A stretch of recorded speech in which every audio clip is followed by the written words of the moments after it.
philosophy and religion, and we're gathered here because of a federal mandate, which goes like this: any place that gets federal dollars for research has to produce an event honoring the Constitution of the United States on the day on which that Constitution was ratified, which was September 17th, 1787. And so here we are. What we have planned today is a panel on issues that perhaps the founders, in their enormous efforts to come together and produce a constitution that itself required enormous horse trading and compromises and all kinds of things, issues which astonishingly they probably couldn't even have dreamed of. And so this is a history of how issues about privacy in the government's interest in finding out about us and the transparency of government on the other side of that coin. Because, you know, when they want to find out about you, they really don't want you to know what they're doing. When the Constitution was ratified, there was a preamble which went, "We, the people of the United States, in order to form a more perfect union, establish justice, ensure domestic tranquility, provide for the common defense, and promote the general welfare and the blessings of liberty for ourselves and our posterity, do ordain and establish this Constitution for the United States of America." Those 6 points, which the Constitution was supposed to address, are often in conflict with one another. You know, how do you supply security and yet maintain liberty? How do you keep general welfare in mind and ensure domestic tranquility? And so our panelists today are going to address some of these issues which have become troubling and explosive over the course of the history of the country. We have Ben Mutschler here, who is the director of the School of History, Philosophy, and Religion, Marissa Chappelle, historian, and Ben Nichols, another historian. Myself, I'm the philosophy contingent here, and I'm just introducing. And the other thing that I'm going to do is I'm going to sit out here and tell them when their time is coming to an end, and I will do terrible things to them if they go too much over time. And the reason for that is not that I'm not looking forward to what they have to say. I surely am. But we are interested in having a discussion after the panel makes its presentation, and that involves you asking questions, making comments, and so I am determined that we're going to leave time for that. And with that, I'm going to turn this over to Ben Mutschler, who's going to tell you about the early days of privacy and other such issues. Ben? Thank you. Would it be all right to sit and people hear and see as opposed to standing? That would be good. A couple of introductory remarks. From the moment of the Federal Convention being called and first delegates arriving in May 1787 until the moment at which the Constitution is drafted was handed to the states, that's September 17, 1787. And then there's a whole year in which thousands of pages are written for and against the Constitution as each state thinks about whether it will ratify it or not, 9 states being necessary in order for it to become law on the land. In all of that, the question of privacy and the right to privacy actually was a very small part. And so my function here today, in part, is to talk about that world before what's going to come later in our debates about the right to privacy. And before there was a state capable of surveillance and a communication revolution that would enable that. And so I thought I'd just say one quick word about the value of having such a history, which is sort of a prehistory in a way. One kind of way of thinking about history as a style of thinking is that it's as to paraphrase Bernard Bailyn, a way of orienting the present moment. And we do that in terms of the past. We look at how and why things have changed and how the present has evolved from the past. And we also look at the world that's left behind, those alternatives that were pursued but now gone. And I'll be looking at that latter part, and I think that's significant not just for interest that we might have in our curiosity, and not just because it's a point at the beginning of the story, and we talk about beginning, middle, and end of the story, but because that world that we've lost and gone now enables us to think about changes that we haven't been able to undertake presently and imagine changes in the future. In other words, that conception of the world that we left behind partly is helpful for us in our own politics, our own struggles to define the world that we want to bring into being. I want to do two things here. First, to sketch broad patterns of social and political relations as they bear on the question of privacy in the 18th century, and then to locate the Constitution within that matrix, and to do it within now, I think about 12 minutes or so before Bill has my head.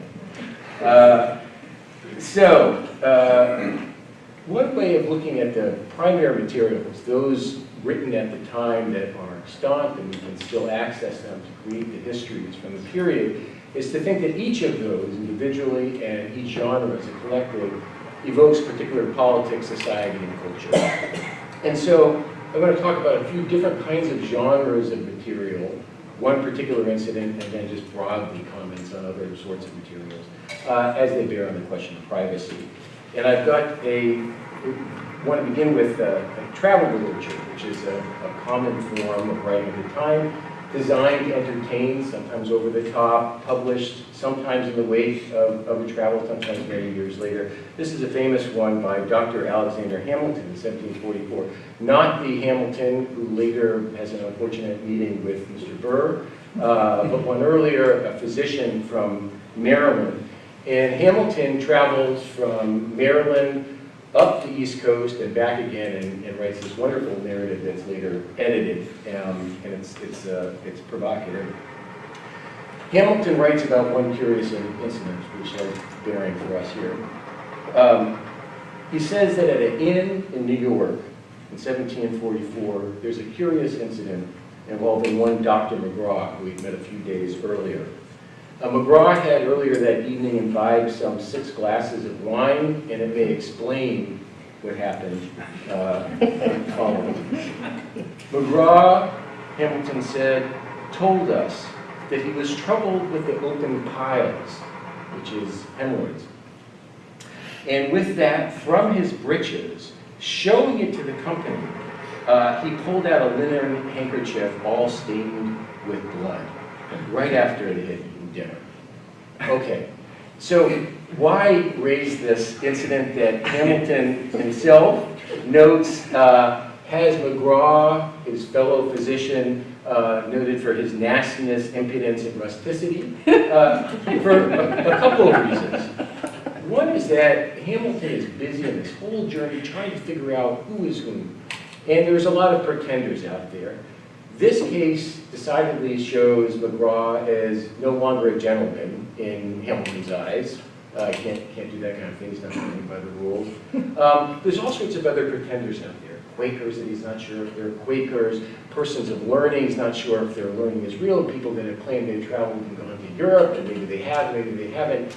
And one has this impression, reading the narrative, that there's not quite a core there that Hamilton can discern. There's exterior behaviors and a marketplace of personalities, but the core that we might, I won't quote you, that point to is not quite there. So that's one kind of common theme. What's inside these people? And there's an open question for literature in my period of, well, not quite what we have inside of us, not that kind of interior subjectivity.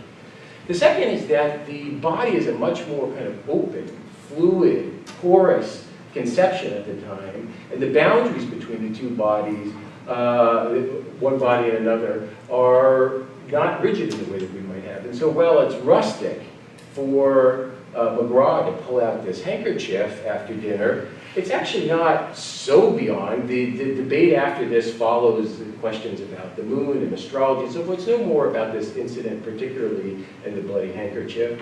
There are plenty of incidents throughout this entire narrative that involve the body being open, fluids that are pouring out. I won't go into too much detail here, but the point is that that world that later we associate with privacy and the control of our bodies and what we own and what other people can perceive, that's not quite there in this period. It's much more open. Okay. Let me talk about other kinds, and more briefly here, other kinds of genres. If you were to read letters at the time, think about these as exchanging confidences, well, in many cases, you find that letters are being read publicly. And they are actually people commenting on them for the genteel performance that's presented within them. So that one's sentiments are being shared among friends and community and sometimes beyond that, passed along as examples of people aspiring to improve themselves. So that particular confidences in a letter may be something that's shared with the public as a whole. As an aside, I've read many letters that people have asked the reader to burn, but obviously the fact that they're still there to read means that that didn't quite happen, and they've been shared over time. If you look at diaries and think about another perspective on this, what we might confide our personal thoughts to, students of mine regularly are terribly disappointed, initially, in reading 18th century diaries because they're just records, in many cases, of simple things. Went to church, came back, even major events in people's lives. Somebody dies, a single line, and then they're on. Why? Partly it's a function of time, but partly it's the thinking of that interior that's not quite there. It's a record of behavior and a way of reckoning social interactions and so forth.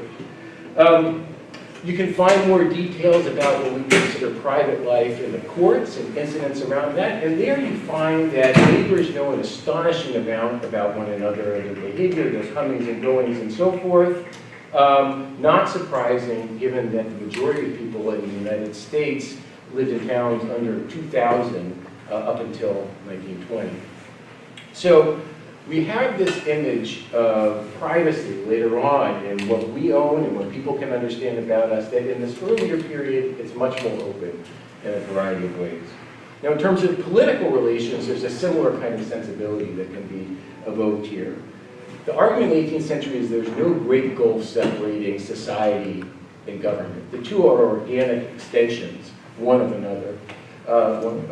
And one way of capturing this is that the family was considered, especially in the 17th century, a little commonwealth. That is, it's a model and metaphor for governance as a whole. If we think about society and politics as organized by a great chain of beings, starting with God at the top, going down to the amoeba at the bottom, everybody in between embedded in these superior subordinate relationships in which the lower look up at the higher and ask for protection, and the higher give protection and patronage to them. Those reciprocal superior subordinate bonds run throughout, and the family in that sense encodes those sorts of bonds, so that the father has the relationship to the children, the husband to the wife, the master to the servant is the same thing as the governor to the people. And it's a seamless kind of web that one wants to think about there. We could look at one example of this, that the murder of a father was considered through the 17th century into 18th as petite treason. Right? It's a political crime to kill the father.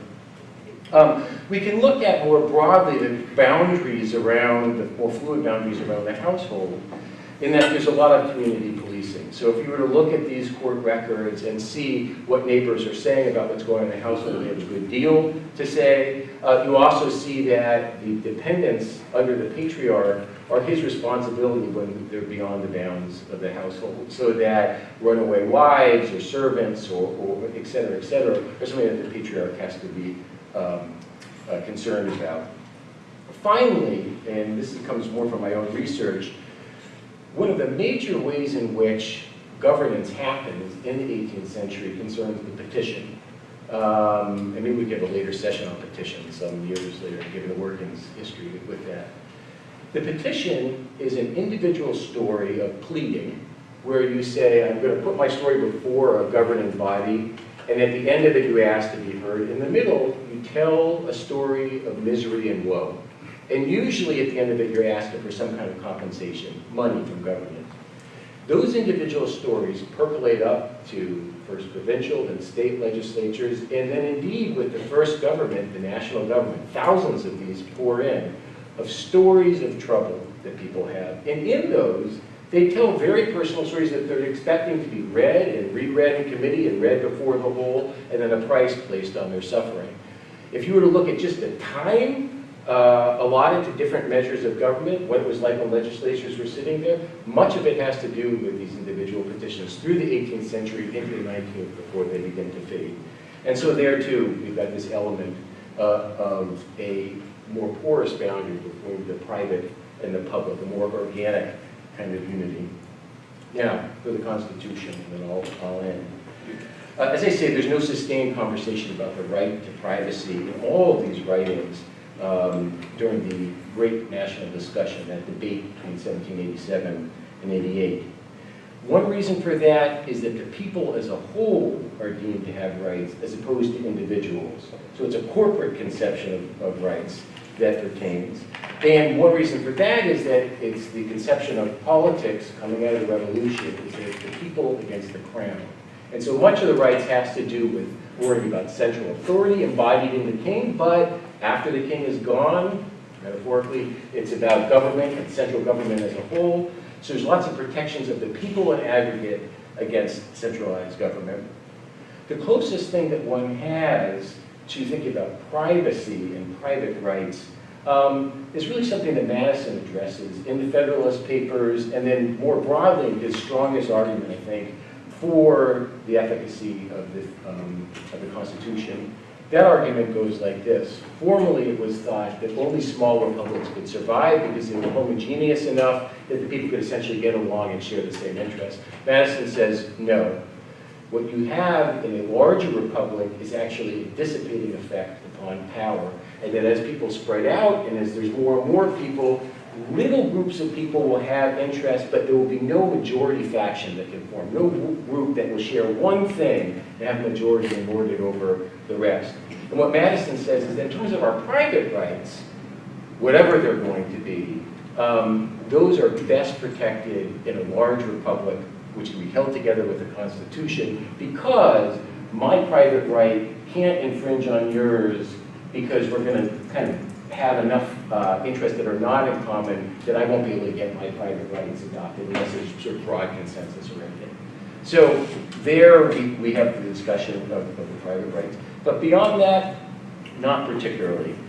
The genius of the Constitution, to finish here, is to imagine, especially in the 9th and 10th Amendments, that there were rights that they imagined future generations would think would be important that they couldn't conceive of. And so they specify that whatever is not delegated, particularly to the federal government, will be reserved for the people in the states respectively. And that argument has to do with their imagining forward in a world that they couldn't conceive of at the time, but could imagine something new would come into being, including something like privacy. So let me finish with that.